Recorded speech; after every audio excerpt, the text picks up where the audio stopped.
Romero from Brighter Investments. Welcome to the Tej Talks podcast. Hello, Tej.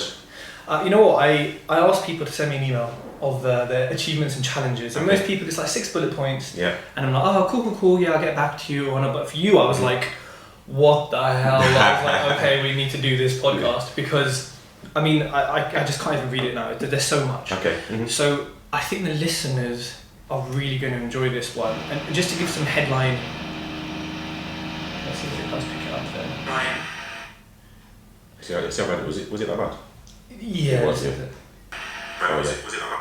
Yeah, so I'll you have to do it as we go along. Okay.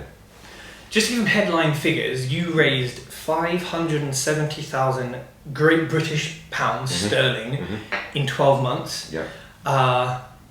That's pretty awesome. Yeah. I think no matter what deal sizes people have, people would love to raise that kind of money in the time you did. So before I go and tell you a whole story for you, can you tell me and the listeners, before we get into property, before all the awesome things you've achieved in a short time in property, what were you doing before property and what led you to this industry? So before property, I, for example, had a normal job. I was working in a collections call centre, collecting money or debts from individuals that had car finance or loan agreements and either defaulted or couldn't afford to pay.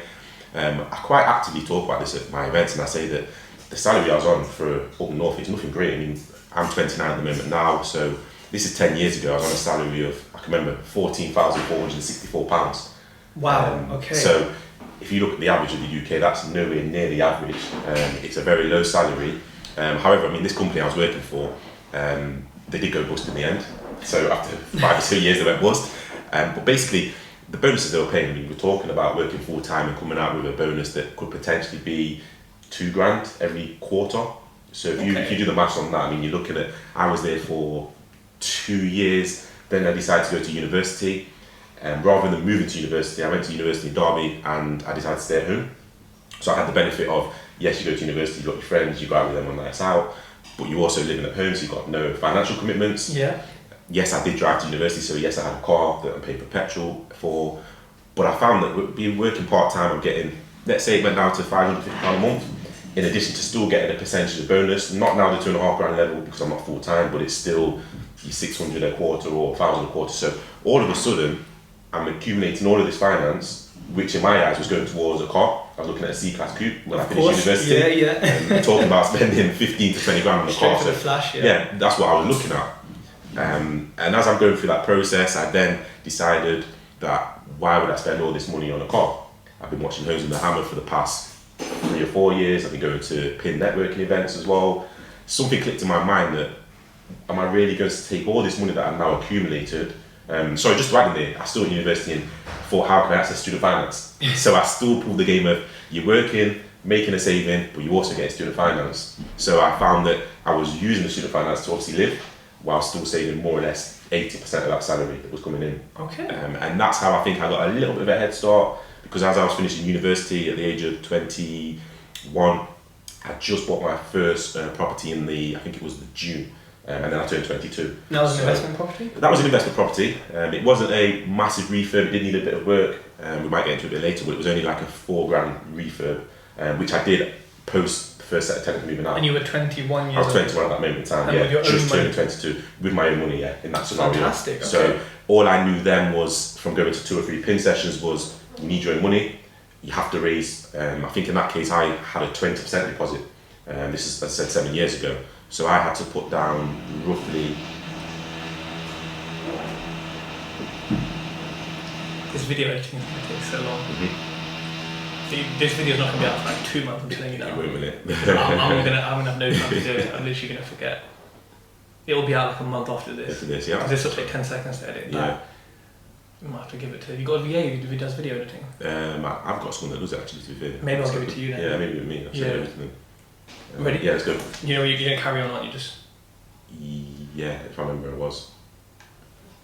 Yeah, so with that property, as I said, it needed a little bit of work to be done. As I said, I think the purchase price was around £60,000, a small refurb, 3 or so grand afterwards, and it was only worth 70 grand, so it was very small, low end in a council estate in Nottingham. But as I said, all I knew was all your money in terms of your own physical money, and all your money stays in. So I didn't know about all Okay. money in, all money out, or no money down. I didn't know anything about this stuff. That's all later on as you start to learn and read more books. So that's where I initially started my original journey. And as I said, it was around about 20% deposit of 63 grand. I think it was about just short of 20 grand all in with legal fees. And then cash flows around 220 a month. Yeah, that's kind of normal for yeah. buy to let, yeah. But my idea was then ascertaining 10 of those. But I quickly found the problem, which is what you probably come to in a bit, of Your money being left in. My money's left in, where do I go next? It's just taking me 4 years to save 20 grand, so to speak. So how did you, so from that point where you were at the knowledge, which is probably what, if we exclude our circles and our property industry network, most people have that knowledge, which is, because we compete against them, we're offering this, they're offering this. Yes. Because they're going to leave it and it's normal. How did you go from the stage of, right, I'm now leaving in money, this is normal, to I need to pull everything back out and refinance? How did that shift come? I think the shift came from, I guess, seeing the likes of Holmes with the Hammer, knowing that, okay, there's a reason why they're making this X amount of profit, so do I need to now look at doing the same thing and flipping something? I then went to networking events, managed to see a broker, for example, that spoke about, oh, do you know there's a lender that does a certain amount of the bridge and then they will refinance at the new value. So that was something new to me to hear. As always, you go away, you digest it, you start doing some more research. With all due respect, the internet 7 years ago, there wasn't a great deal there in terms of YouTube or TED Talks, really, most importantly. That's it. So it was a case of kind of doing your own work on that and then going with it and seeing how it plans out, which is what I then did on my next deal. Fortunate enough, yes, I could save a little bit more money to go and do another deal with, again, the majority of my money in, about 95% of my money. But more importantly is we needed roughly, I think, about 60 grand. I had a certain amount to bring to the table, but no, I didn't have the full amount.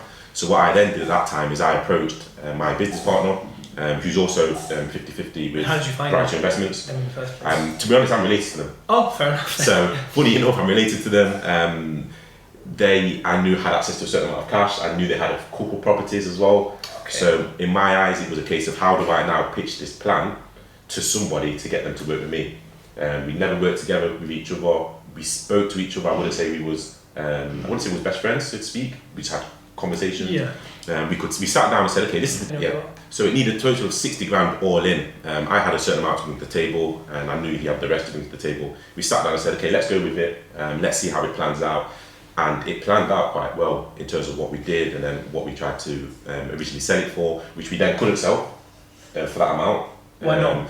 I think it was a time thing maybe. It was back in 2015. Maybe we asked for the extra premium 5 grand that you do and it's in a very nice condition.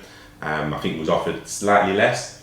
We're talking about 7 or 8 grand, but sometimes I then look at it and say, in my head, it's worth what I'm asking for. And that's looking at it saying, okay, I'm going to make 11 grand profit, and then it was a long time ago, we do substantially more now, but I'm going to make 11 grand. In my head, it's not about making the 15 grand, it's about I actually value this asset now as it should achieve me the 15 grand, and if it doesn't, then yes, we can look at renting it, which is what we then did. Again, hitting that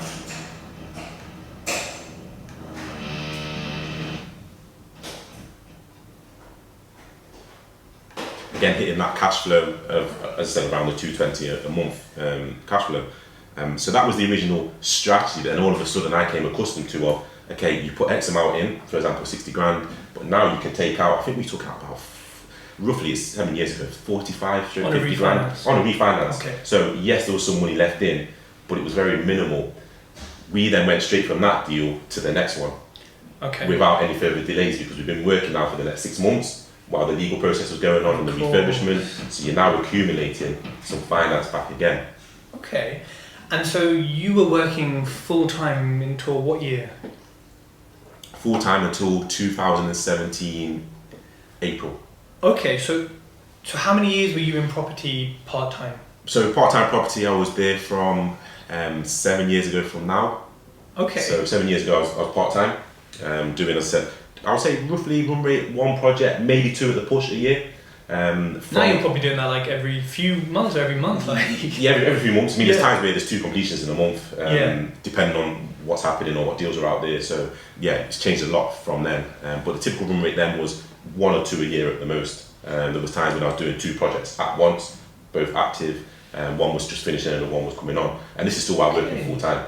So how did you, because obviously 1 or 2 projects a year, you have a business partner, so you're splitting 220 times 2, basically you're getting 220 each, which is not life-changing, and it's not enough probably to pay your bills, your food, whatever. How did you know, or what was the moment you went, you know what, I'm quitting my job, I'm going full-time, I'm going to hammer this out properly? And for me, that question was a case of when you're now on your day job and you've got an hour break or an hour lunch, so to speak, when you're now booking all your viewings between 12 and 2, and then unfortunately sometimes the agent can't do 2 o'clock, they can do it 4. So when you're now all of a sudden taking your lunch at 4 p.m. on a Monday or on a Tuesday, or you take it at 11 a.m, with all due respect, my job was quite good. You could start, I mean, you went to do 9 to 5, for example, you could start at 10, you could start at 10:30. So in some scenarios, yes, I was doing that viewing at 9 o'clock in the morning, then going to work, oh look, Romero's walking in at 10:30, as always. There's a reason behind it, but yes, I'm still there doing the work. I'm in my presentations with the big boss, showing him all the figures, because I'm putting the extra hours into work outside of work as well. So it's then trying to juggle the 2 jobs in one. Then it gets to a stage, like you said, where you're then struggling a little bit to do both. You then now have a client that thinks this is your job. So all of a sudden now they think you're doing this every day, so why is your phone not being answered at 11 o'clock in the daytime or at 1 o'clock? And then when you're doing that on top of the viewings, it then gets way too much. My business partner as well, he also works full time. I was a little bit of the brainchild in terms of pushing that Brighter Investments message to the marketplace. I also had a marketing background in the job that I was doing 2.5 years prior to quitting that job. We was focusing on marketing messages to education and to corporate businesses. So I always had a marketing state of mind on how to take something to market. Maybe not as good as you with the branding side of things, and how to get that right, or even the copywriting. But in terms of the message that needs to get out there, I was always keying, these are the 4 words I want to get out there. So, for example, it is an investment management message. And then you work with the expertise people that are out there that are copywriters to say, okay, this is how we now have an article written, this is how we now pull together the colours and the branding to bring that message to market. Okay, so for you it was a case of like physically it was too much to juggle both. Yes. But then how did you know that you could survive without the job income? When you only had, let's say, a few buy-to-lets at the time, what was your plan for the money aspect of that? So my plan was this. My plan was, okay, have I got 3 to 6 months worth of paying my salary that I've been making? And the answer to that question was yes. In terms of savings? In terms of savings, yes. Okay. So I had 6 months worth of savings, and that I knew that this is the backup. On top of that, I had 2 deals signed, ready to go. Those deals were clients saying, okay, I want to do a refurb, I want you to achieve me X amount, and then you take X amount of profit. That's the way I was structured back then. So I knew in my head I've got X amount of savings. On paper, I'm going to make X amount from these 2 deals alone. So for me, that was enough. I mean, I've always been a risk taker. So I've looked at it and said, you know what, this is a get out clause that I've kind of already got some money here. I'm kind of promised, in principle, some money. I've got to deliver. I know that. But for me, I'm looking at it saying, okay, I've done about 5 or 6 projects so far in the previous 2 or 3 years. So surely, if I perform on these projects like the past ones have, I'm going to be okay to keep going further. On top of that, so I left in I think it was May the 1st or April the 1st is when I originally left. My little boy was due in September the 29th. Okay. So if you look at this scenario now where you've got a little boy due 29th of September, you've quit your job, so you've got 4 months, I think it is, before. Just delete that. Go on. So you've got 4 months to make sure this income thing is working, because you've got a little boy on the way. And in addition to that, I mean, you've got to buy a pushchair, you've got to buy a pram. So it's a good kind of pressure, right? It's a good pressure. Like, this is coming in. This is it. I need to work harder. You need to work harder. That's it. So for me, obviously I wanted to have have the things ready for him. So when you're working, you know that, okay, well, if I've got £300 spare, as an example, for that month, that £300 is towards a pram, as an example. Okay. In this scenario, remember, I'm using my savings. Which is a set figure that I'm working to per month. So all of a sudden now, yes, I'm trying to deliver these projects, but I wouldn't say more determined, but I know what needs to be achieved, and I know I need to now hit this number and work very hard to hit it. So I like that, because you said you're a risk taker, but you also still planned enough. You can't be an utter lunatic and say, I've got no savings, let me just quit. Of course. You planned enough, but you also had an incoming pressure that you obviously loved and cared about to also make you work. And I think it can be scary to rely on that pressure, but we're all capable people. With the right pressure, with the right sort of security and savings, we can get things done like that. That's it.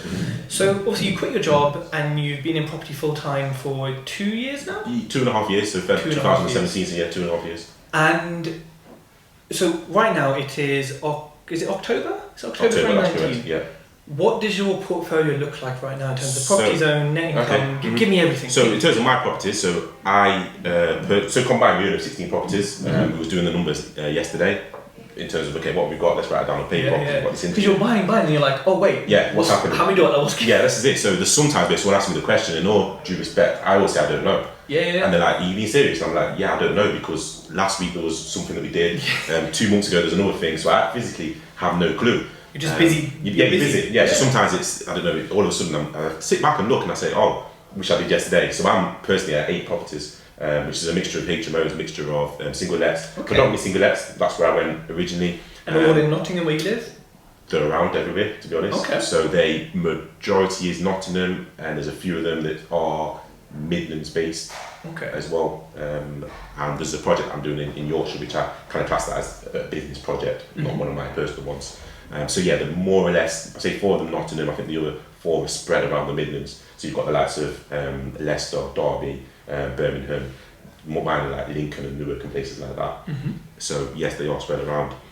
My business partner, he also owns 8 properties as well. Okay.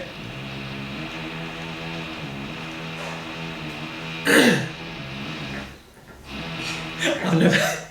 This is the most active podcast. Normally I just sit there like, DJ'd a little bit as well. They must be doing it literally just then, isn't it? I think it's downstairs though, so maybe it's just travelling all the way up. Bleeding heck. It's like being electrocuted.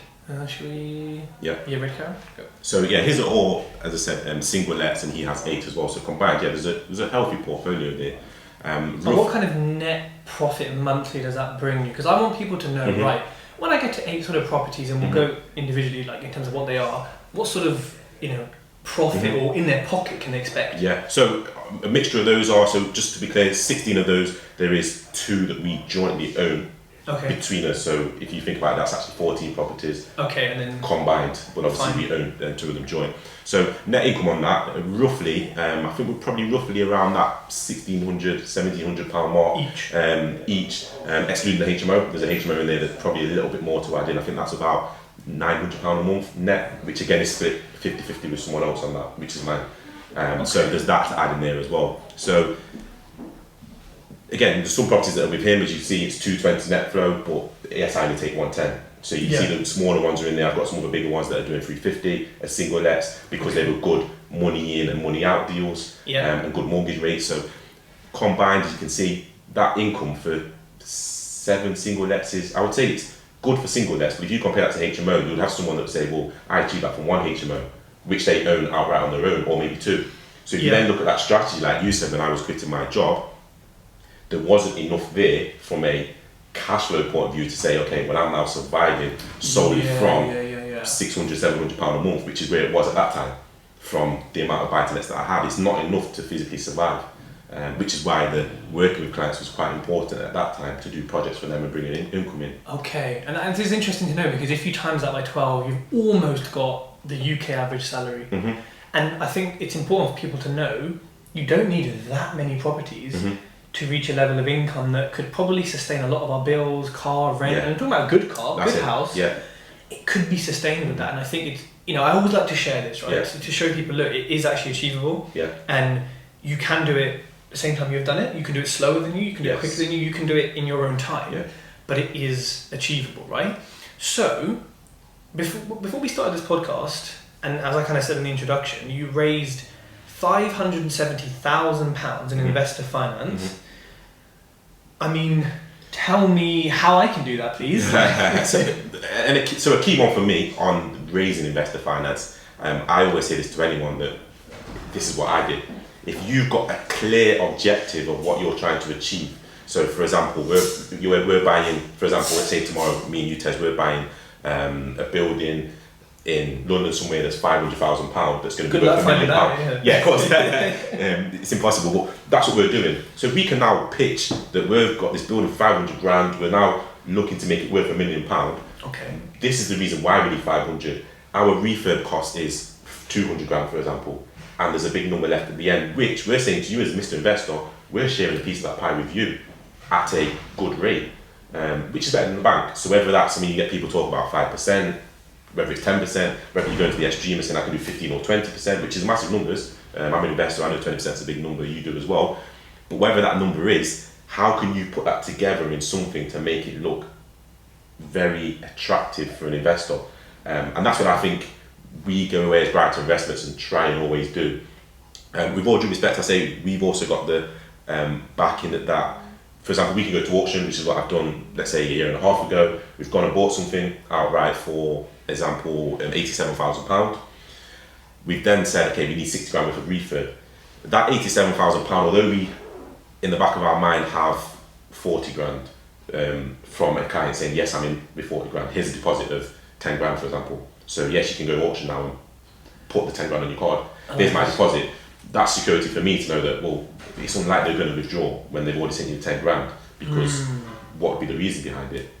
You then got another investor saying, yeah, I've got 20 grand for you. That's fine, when do you want it? You got another investor saying, yeah, I've got the 20 grand for you. So all of a sudden, that's £80,000 towards the 87. We know, okay, worst case scenario, someone withdraws the 20 grand or the 7. We can input that slight shortfall. Yes, but how do you, okay, so the first step you've given us is be very clear on your deal. Yes. So package it correctly, describe it correctly, have solid comparables, have estate agents' comments, have everything that I could look at it as, say, a millionaire and be like, yeah, it makes sense. Yeah, that's it. Yeah. But then how do you, so these guys who are giving you money pre-auction, which is great, because it means you're ready on your card. You're ready on your card, that's it. If you can. How have you gone from, sorry, you've got, okay, I'm Tej, I've got a deal, I've got clear parameters of what the deal is. What's my next step to eventually get to what you just said right now? And what I think even, sorry, just going back to that, it's about learning as well. So I've done deals where I've got the customer saying, okay, here's the 200 grand from 3 customers. We go auction, put the money on our card, the customer withdraws. Let's be realistic. That happens as well. So we've obviously gone from all that learning process to, okay, yes, now we're doing the same deal of you're giving us 100 grand, you want, an argument, say 10% return. Okay, that's fine, 20 grand deposit. As an example, to get this ball rolling, there is a waiting list in place. So it's kind of messaging it in the right way. There's a waiting list that's going to take another 4 months to get the ball rolling. So let's start rolling now, which means another year's time, happy days, you've got your return. So packaging it together, as I said, having the right content to show these investors is very key. And having also the assets. So when we sit down with an investor, it's always a case of, well, okay, what have you guys got? I think you spoke about in your podcast the fact that you were looking for investment. You didn't go too hard at trying to get it, but unfortunately, real scenario is you didn't get it on that one. Yeah, I did. So in that scenario, as you said, the more you now get under your belt, they say, oh, what have you got? Opens up doors. Opens up doors. I mean, I'll talk actively about a deal that I did back in May this year with an investor, a very big deal, that they wanted a guaranteed return on. They asked me the question of, okay, what else have you got in the background? So I said, okay, you told me what you'd be happy to see. I think they said they want to see, for example, 4 or 5 properties. I said, no problem, that's fine. Let me go away and I'll come back to you and show you a portfolio of whatever you want, 200 grand worth of equity, 250. I can show you that. And again, I'm not saying that was the reason for closing the deal. But it's a factor. It's a factor that adds security and peace of mind. But how do you find these investors? So you've told us what we need. So you've told us here, which is once we find them, how do we give them the source? How do we attract them to us? But how do we find them in the first place? How do you find them in the first place? So for me, I mean, my strategy, which I'll share quite actively, I run seminars. So I run seminars that are a case of giving free information to guys that are getting started. Okay, so like how to get into property. How to get into property, that's it. Okay. How to get into property, this is what we're doing. From simple, so I don't just say, oh, we do big refurbs that make you 50 grand profit and they cost 100 grand to refurb. No, let's be realistic. A lot of people getting started that I work with as clients that say to me, do a refurb for me, but manage it. So I have different offerings. I have one which is do a refurb, manage it. Another one which is, here's the money, give me extra return. Okay, yeah. So on those ones that are getting started, that event for me is great for, this is how you get started, this is how you do a simple refurb, and this is what you potentially can make. You can make 10 grand, as an example. Let's not always talk about big figures of 50 grand and 500,000, because they're massive numbers for anyone getting started. I'm giving back because I see it as when I was getting started, there wasn't many of those half a day events or 2 hours events that go into, okay, these are the numbers, these are how you do it, this is where you get deals from, this is how I spoke to an agent on this deal. So for me, it's a case of sharing. I mean, you probably noticed the property market seems the most loving market, if that makes sense, in terms of competitors, if that makes sense. It's all love. It's all love. There's a few haters out there, you know who you are. but it's generally, there's a few. Love, There's a few. I see some funny comments on certain posts. but yeah, it's all love generally. I mean, you look at I'm not just going to say bigger players, but you look at some of the guys like, obviously yourself, there's lots of things like property investing, even the guys like Anthony Vella, guys like that, there's friendly comments. You say a comment, they get a comment. So yeah, it's a very loving environment. So for me, I share all that information that I know, and I get guys along to the event. Again, you're speaking at my next event, Tej. I've had guys in the past. When is that for everyone? That is on the 14th of November. That's Blackfriars, Crown Plaza, at 6 p.m. till 9 p.m. So yeah, be there. I will be there. I will be there. But make sure you come along. It's going to be good. Yeah. I don't know what I'm talking about yet. I'll work it out soon. Okay, so the property culture is very loving. It's very loving.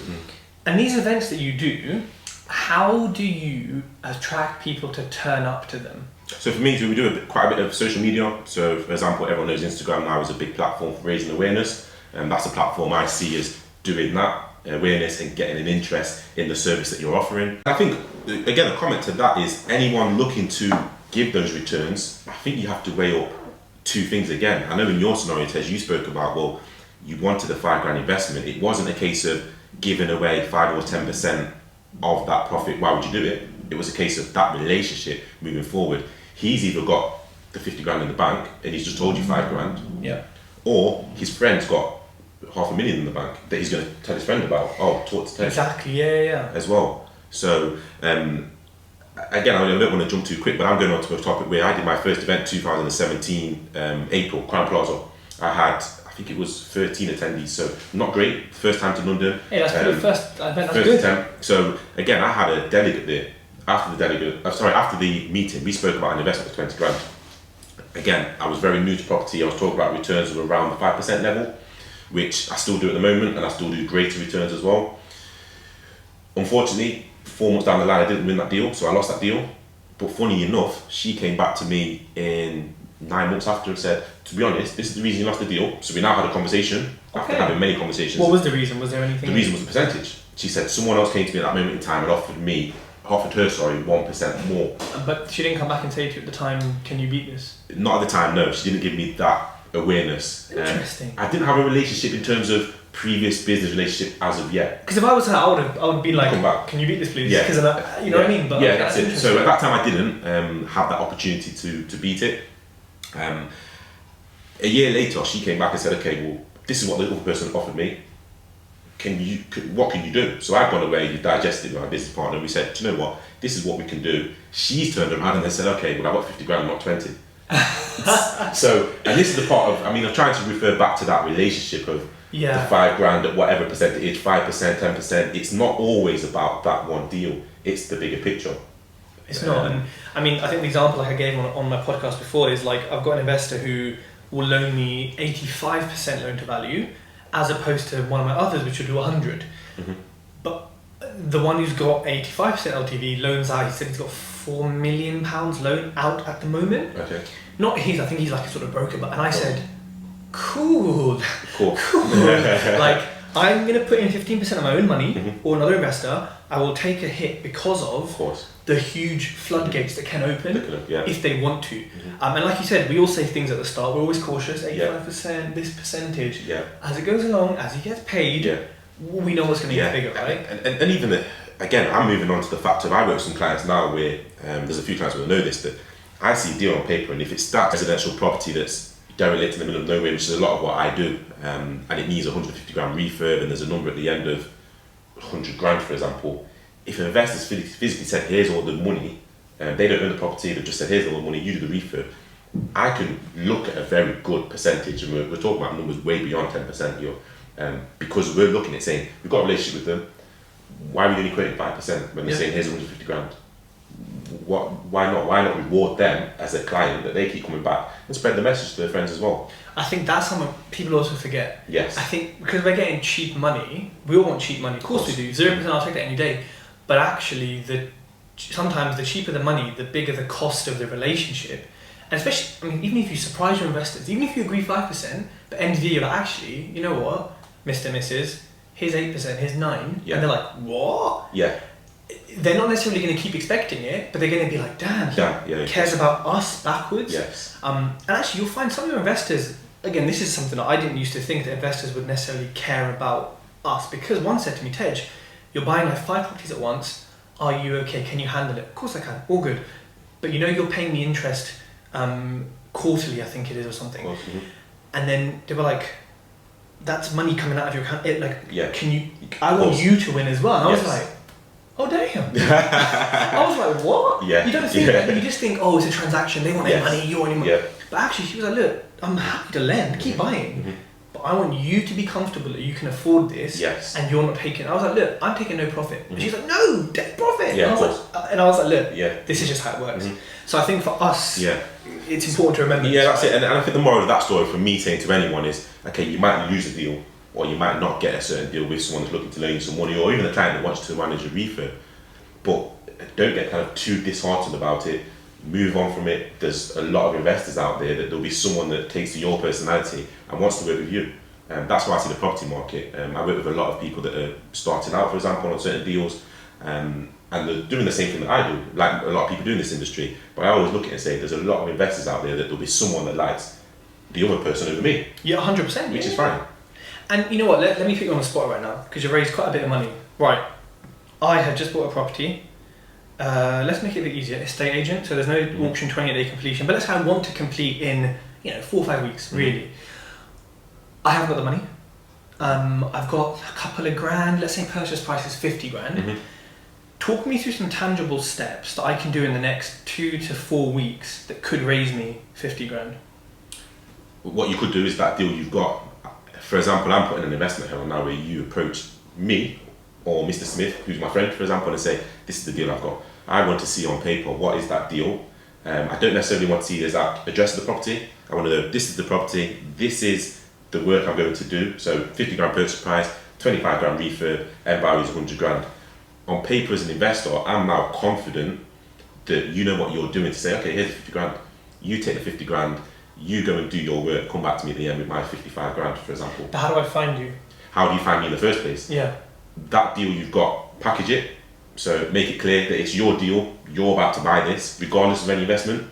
So it's about how does it look? You're buying this without any investment, promote it. Okay, looking for 25 grand on this deal, a few spaces left. And that's how you promote it, whether it's social media or whether it's an email contact list that you've already got in place. In my scenario, I've been doing events for 2.5 years. I've got a very healthy email list as well. Of course, yeah. Some people that have never been to the event, I've never met. I do normal monthly newsletters, so we're not always talking about profit. For example, I think you had properties on quite a while ago. A very good comment he made was, okay, I think you asked him what was profit. He said, firstly was, it's not always about profit. Yep. Sometimes it's about the impact on that student's life. Yes. Have you done something to help them achieve their first class honours degree? That environment of the bedroom or the kitchen has impacted them to achieve a first class. They've got to cook their food. They've cooked it. It's very nice. They've got a nice pot to cook it in. It's been 5 minutes, not half an hour in the oven. Little things like that, to be honest. That's impacted them. So it's about that as well. Okay. As to how you can then raise all the finance, I'd say. And then going back to the other half of this, which is the deal. I remember you mentioned something to me on the email before that you find a niche or a gap to do a different type of project. Yeah. It's maybe away from the usual stuff. Yes. But you still achieve good numbers. Can you talk me through one of those deals and what it is? Yeah, so I will talk about one. I'm going to go to one at the moment that's in planning permission and just about been approved. Basically, that deal was so there's 4 properties in the middle of nowhere. When I say the middle of nowhere, we're talking about half a mile away from the main streets. Okay. So it's a farm. There's no main sewage. There's no gas supply. Just to put into perspective. Middle of nowhere, yeah. Middle of nowhere. Yeah. There's 4 houses. There's a house next door that's the new build, 2003. So not too old. Okay, yeah. There's one house on there that's derelict. that someone's just bought doing a little bit of work to, and there's another house that someone lives in that's done an extension. So they're the 4 houses along with the one that we're doing. Okay. It's a derelict building, and the bank repossessed it in May. It went to auction. I think it was 14-day completion. So auction's 28 days. This I've one, done 14 before, yeah. Yeah, 14 days completion. So there's no time for the legals, and if there's anything in there, you've got no time. So that one, I packaged it in terms of said this is what we're buying. So regardless of an investor, we've kind of said this is what we're buying, and that's how I always package it, because it's something we may still well buy without an investor. Okay. In fairness, I did have an investor looking for a project of that scale that's saying, okay, here's 100 grand. Okay. Go and buy something, and you put the rest of it. Okay. So that project, we packaged it. The investor was already there, as I said, with a deposit ready to go. So we went and bought that outright at auction. So in that scenario, it's a bit different. Middle of nowhere, no sewer, no mains, gas supply, in a more space, no access. Sorry. Why would you want to buy this? We're looking at the numbers. So, I mean, again, the last 4 or 5 auction properties I bought, I haven't seen them. So I'm flipping it to the guys that I think it was Peter that spoke about auction. Yep. Always view, constantly view. I'm gonna flip a little bit away from that and say didn't see anything. The numbers weren't on paper. This deal it's higher risk than a buy-to-let. Yes, high risk. It's not anymore just staying in its current condition. And so you're buying the 4 buildings? Not the 4 buildings. There's one house left on that street that was being sold from auction. And it was in bad condition? Very bad condition. There was no access, so there was no viewings taking place. To the point of when I then went to see it, you can see the door that the sort of sent someone to put nails through the door and bolt it and all this kind of stuff. So for us to then get in when we've then bought it. But it's in the middle of nowhere, right? Middle of nowhere. It's in a place called Eastnock, which is in Scunthorpe. Middle of nowhere. I only know Scunthorpe because Tiny Temper said it in one of his songs ages ago. I have no clue where it is. Okay, then why would you want to buy somewhere where it's in the middle of nowhere? Middle of nowhere, something like that for me. You look at the whole buy-to-let market or the refurb market, you've got everyone buying the properties that, I mean, I'm from Nottingham. Properties in Nottingham, 100 grand purchase price, 15 grand refurb, it's worth 110. So you do the maths, there's the numbers. Yeah. There's nothing there. I personally haven't bought a house in Nottingham for the past 4 years, excluding what I'm currently doing now, which is a HMO. So take that scenario out of the equation, I haven't bought a house in Nottingham, to put it in perspective, but I've done about 10 projects for investors from London in Nottingham. So put it in perspective, yes, there's still a number there, but we're not talking about 25 plus. It's a lot lower. So you bought this house, and auction, how much did you buy it for? So I bought it for 87,500. Was it heated at auction, or was it an easy? In fairness, I did that as a phone bid. Okay. So I was in London that day, so I did What was it guided at, remember? It was guided at, I did one 6 months earlier that was guided at 35,000. I think this one was guided at 70. So not too far above guide. Yeah, I guess lack of access does scare some people. Yes. I mean, it would, right? It would do. You don't know what they're doing. Spending a lot of money. And in fairness, the setup in terms of when you look visually at it, it doesn't work in terms of the layout. So it looks weird. It does need an extension, or it does need a new build.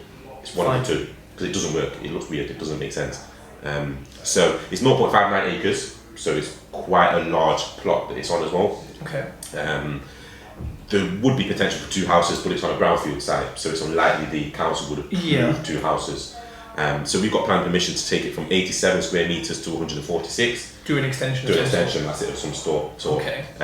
Again, down to the due diligence of the estate agent that I spoke to prior to getting this property said, oh, to be honest with me, knock it down, I've been there, I've seen it, knock it down, rebuild it. In my head, it's a case of does the number still work?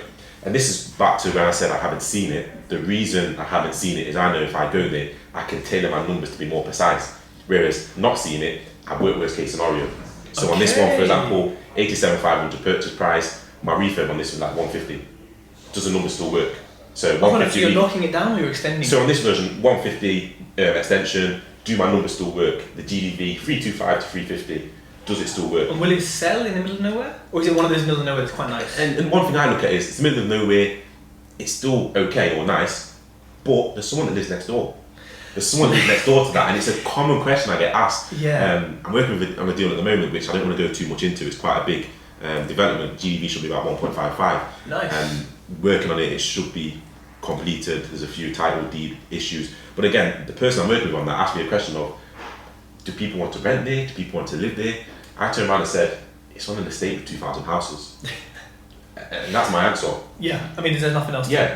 There's another deal I won't go into, but again, middle of nowhere, a place called Barney, which is in Lincoln. Middle of nowhere again, cottage, something different, cottage. But again, okay, it's a small town, but there's 500 people that live there. So my question is, you're now telling me there's not another one person within the 20-mile radius that doesn't want to move to that small town. Yeah, I think when you start out, it can be, especially if you're from London or a big city, it can be hard to go to certain places and be like, who the hell lives here? Like when I went to Wales first time, I was like, what? And now I'm just like, there's demand everywhere. Yeah, that's Even in the most tiniest village, I'm like, nah, someone's son, someone's daughter is about to... And there you go. So that's where you hit the nail on the head of, yes, there's only 4 houses there, but there's someone, whether they're commuting from Scunthorpe or want to relocate from Scunthorpe to Easthorpe, whether they want to live in Easthorpe and work in Leeds, for example. Or retire there if it's in the middle of... There's someone. And I think maybe one thing for people listening is, if it is in maybe an abnormal area, that this could be considered as, maybe leave a little bit more time for it to sell or rent, just to be safe, right? So, just to settle yourself. Yeah, there you go. So for example, I've done a bungalow in Newark. So Newark is where's that? Newark, sorry, it's near Nottingham. It's 40 minutes away. It's a smaller town. The sale time period, I mean, if you put something on the market in Nottingham, it might go in 2 weeks. So it'll go instantly. Wow, okay. Birmingham, maybe the same thing. Oh, Birmingham, yeah, definitely. It's the same thing, we've gone straight away. Newark, I mean, that's what a bungalow there. It took me 2.5 months to get the sale agreed. So if you look at that perspective of time, yes, it's 2.5 months, but there's still a very healthy number in there. And that's what matters. Yeah, and that's what matters. So on this one here, I mean, if you can achieve a healthy number that you're looking at it saying, okay, if you can do 100 grand profit, potentially, the client I'm working with in this one was a brand new investor. She said to me, I've seen what you bought, I would never ever buy that. But the model she's coming on is, okay, let's give her a fixed return of X amount, that's very good, she's happy with that. That's the security that we've got it based on. Yeah. She's now based on my expertise to deliver that project. But she said, I would never buy that. No way, it's too much of a big project. To me, it's simple. There's an extension, there's a refurb, and that's it. It's simple as that. And I think, you know what, it's interesting because some investors like that may actually say, I'm not going to loan on it. They may just say, if that's my security, no thank you. Yeah, no thank you. Even though we're just like, oh, we know what it's worth. This is it. Yeah. You know. Yeah, that's it. Yeah, and sometimes what I then do, so again, this is advice for anyone, is deflect a little bit away from that type of purchase and say, okay, this is what it's towards, but let's underwrite the security by something else that we've got in the background. Yes, and that's the power of having your assets. That's it, to put it on a contract. Yeah. So this is now what it's towards. So yes, we're buying that, but it's underwritten by all these other 5 assets in the background. Gives that peace of mind. Yeah. And that's the part of, I said, my strategy on the model of when we're taking this, like the 500 grand from clients to invest and give a return back on, we do look at the rural developments, so to speak, or the rural refurbishments. For example, cottages. We've been doing quite a few cottages at the moment as well. So just a little bit different, which is away from what I guess most investors will be thinking about doing. Because it's very competitive. I mean, you're looking at a house, for example, in Nottingham or Birmingham, I'm probably looking at the same one. Yeah, especially in Birmingham. Someone else looking at the same one as well. So we're trying to exploit that rural destination that only developer really want to get involved in. It's true, and I think, you know what, I think it's important to do things differently because, like you said, a lot of areas, especially Birmingham, and I'm sure Nottingham as well, you have that competition. You have a competition from builders who have a bigger budget than you. Yes. Homeowners who have basically no budget. Londoners who are just leaving money in. Again, often if they're prime central London, they live around here, they've got no point even bidding again. They're going to win, and then they're too silly to think about leaving less money or anything like that. So you're always competing. Us as investors are 4 levels behind. Especially at an auction, we are like 4 levels behind. So I think you should go for something different. I mean, look, I'll buy a house with subsidence. If I know it can be fixed, then it can be I'll buy with knotweed. I'll buy with stuff that people are scared. Damn, some people are scared of damn. I'm just like, this is really dry now. This is not even an issue. So it is important to differentiate yourself. But by doing that, come challenges, right? Yes. So let's talk about your challenges in property. What have been some of your biggest challenges? Why, and how have you got through them? To be honest, a big challenge. I did a rebuild of a house for a client back in 2017. Knocked it down and rebuilt it. Okay. Never did it before. But again, that was down. The refurb cost would be from doing 6-7 projects prior to that period of time. So I knew, okay, my refurb, my doors, my door casings, my plastering, it's all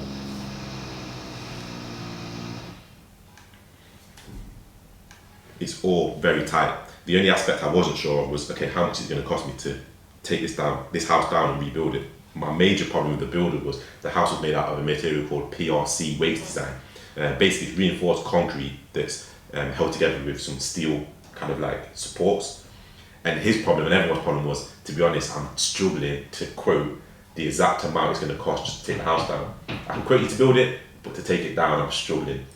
So we took a little bit of a risk and a gamble to say, okay, well, on this scenario, I don't do day rate in general, but on this scenario, on that aspect, we're going to have to go day rate for taking down the house, which we did. The house all came down. It was held up by acros. The first floor joists were held up by acros, and the roof was held up by acros as well. But that was a big jump. I even had dreams of the house just falling down. It's a semi-detached house as well. So there's a house on the side that's already built out of brick. We're now taking this house down and leaving. I mean, if you look at my website, anyone listen at any point, you'll see it's just a shell, and it's just. I definitely want to see this. I'm going to check this out. And it's crazy. I had dreams of it falling down. I was like, this isn't my house. It's my client's. My client owns this house, so this project needs to be delivered and still sold and achieving. I think we achieved circa kind of, I think it was 25 to 30k profit, which is still healthy, but it was a lot of work. I mean, I achieved that number on a project that it's not even major. So it was a lot of work.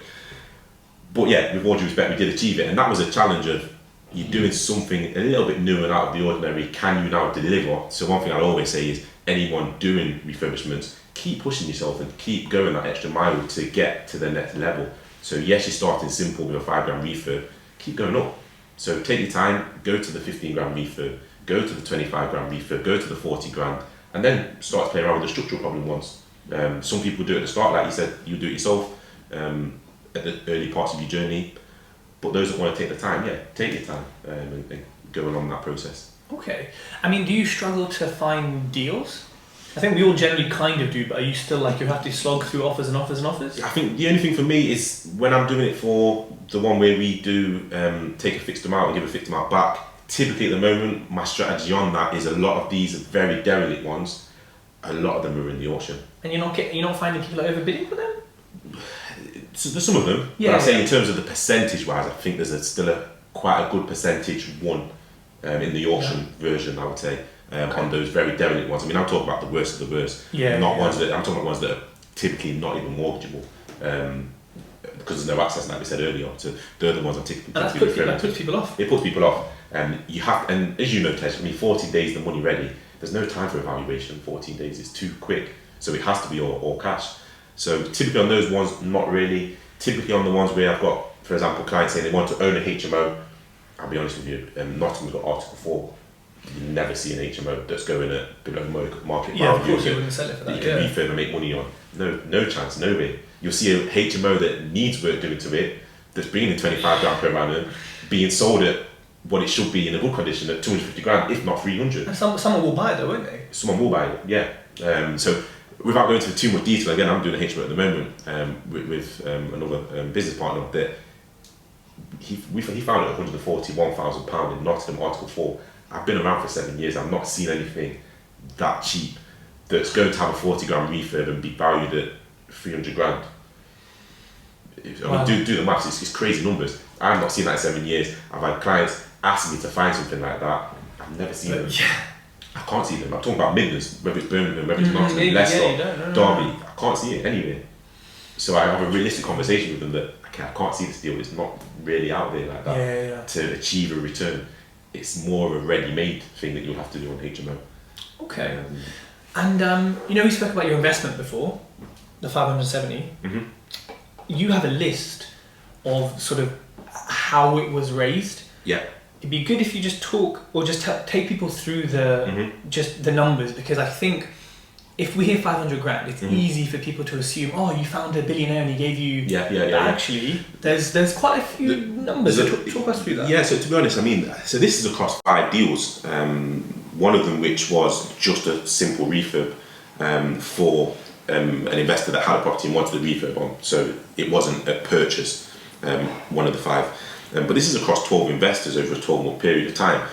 And when I look for all these amounts on here and I look at and attach the work in terms of the conversations with these clients and the process and what I've shown them, it was a lot of time spent. So one thing I'd always say to anyone listening is take that time, make sure you understand that deal and the numbers, but also sit down with your investor and go through the details with them as well in depth. And again, that may fail. You may meet 10 people and you get 0. And you get 0, that's it. You hope not, but it could be in your control. It could be you've done something wrong, or it could be they're just not investors. Yeah, that's it. I mean, I'm trying to think the last time I got not bad. I think it was 2 months ago. I had 2 investors I was talking to that both opted against a deal. And I'll be honest, that's probably one of the first times in quite a while that I've been knocked back. But it's a reality check to think, you're not kind of invincible, if that makes sense. You're not always going to get a deal. Right? And it's good feedback. What can I improve and change on? This is it. And that's one thing I always ask for. So, I mean, I've got 12 here on paper. I'm just going to list half of them. Yeah, go on. So I've got a deal here of